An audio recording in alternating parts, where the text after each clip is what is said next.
Bonjour à toutes et à tous. Souvent, il m'arrive, lors de cours ou de conférences, de demander à une personne de l'assistance si elle connaît l'étymologie du mot dialogue.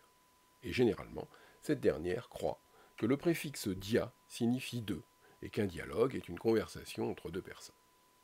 Il n'y a là rien d'étonnant, dans la mesure où l'on nous a tous appris que le dialogue s'oppose au monologue, qui consiste en un discours prononcé par une seule personne.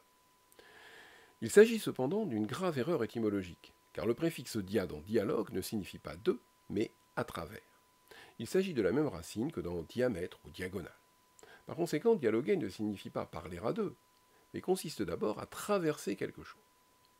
Mais que traverse-t-on lorsque l'on dialogue? Eh bien, ce que l'on traverse, c'est le second terme qui constitue le mot dialogue, c'est-à-dire le logos, autre terme grec dont le sens est d'une grande richesse, puisqu'il désigne aussi bien le discours et le langage que la pensée cohérente, la raison. Il ne faut pas oublier que le français logique vient du grec logos. Autrement dit, dialoguer signifie littéralement traverser le logos, traverser le discours, le langage et la raison. Mais la raison dont il s'agit là n'a rien à voir avec cette raison instrumentale et gestionnaire qui se limite au simple calcul. Il s'agit d'une raison plus fondamentale, d'une raison à la fois sensible et intuitive, d'une raison qui n'est pas la simple application de règles figées de la pensée sur un réel qu'elle aurait préalablement déterminé. La raison qui est à l'œuvre dans un dialogue est une raison en train de se construire par le dialogue lui-même et qui s'efforce, par l'échange avec l'autre, de saisir toute la complexité des choses, alors que notre tendance spontanée serait plutôt de les simplifier à l'excès. Dialoguer, c'est reconnaître que nous possédons avec l'autre quelque chose en commun, ce qui nous permet justement de communiquer, d'échanger, et surtout de penser et de réfléchir ensemble. Mais pour savoir communiquer et échanger avec autrui, il faut aussi savoir le faire avec soi-même. C'est pourquoi il faut commencer par dialoguer avec soi-même. Ce qui n'est pas impossible, puisque le dialogue ne s'oppose pas au monologue.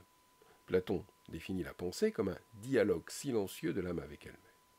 Penser consiste en effet à examiner ses propres pensées, à les passer au crible de cette raison toujours à l'œuvre dans son travail de remise en question, pour débusquer toutes les incohérences, les insuffisances, les failles de nos opinions, qui ne sont le plus souvent que réactions, c'est-à-dire réponses irréfléchies aux questions que la vie nous pose. Être ouvert au dialogue consiste donc à d'abord être disposé à dialoguer avec soi-même, à penser contre soi, ce qui ne veut pas dire parler contre soi. En effet, la première vertu du dialogue est de nous permettre de traquer la contradiction. Se contredire signifie dire contre soi, tenir un propos qui se détruit lui-même. Alors certes, la contradiction peut être constructive, Hegel l'a magistralement démontré, mais il faut pour cela qu'elle soit identifiée et dépassée.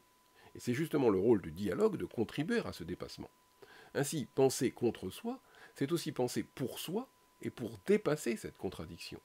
Il faut souligner que penser contre soi, c'est en réalité penser contre ce qui en soi exprime ce qui n'est pas soi, c'est-à-dire contre les opinions qui se développent en nous du fait de l'influence qu'exerce sur nous le monde extérieur sans que nous en ayons conscience. C'est ce que Spinoza appelle la connaissance par expérience vague ou par ouï-dire. Ce que j'ai vécu et qui m'a fait réagir sans réfléchir, ce que j'entends dire depuis toujours et que je crois vrai parce que personne autour de moi ne l'a jamais remis en question. En revanche, penser pour soi consiste à penser par soi-même et à oser se départir des préjugés. Pour y parvenir, il me faut interroger ce qui me paraît évident et qui le plus souvent ne l'est pas. Il est donc possible de dialoguer avec soi-même, de procéder à ce jeu de questions et de réponses par lequel la pensée se développe et évolue. Cette pensée solitaire n'a rien à voir avec un repli sur soi, bien au contraire, car elle permet de se décentrer de soi et de se considérer soi-même comme un autre, pour paraphraser ce très beau livre de Paul Ricoeur. Et donc de pouvoir aussi considérer l'autre comme un autre soi avec qui on peut échanger, parce que l'on partage avec lui cette capacité de se situer sur le terrain du logos pour discuter.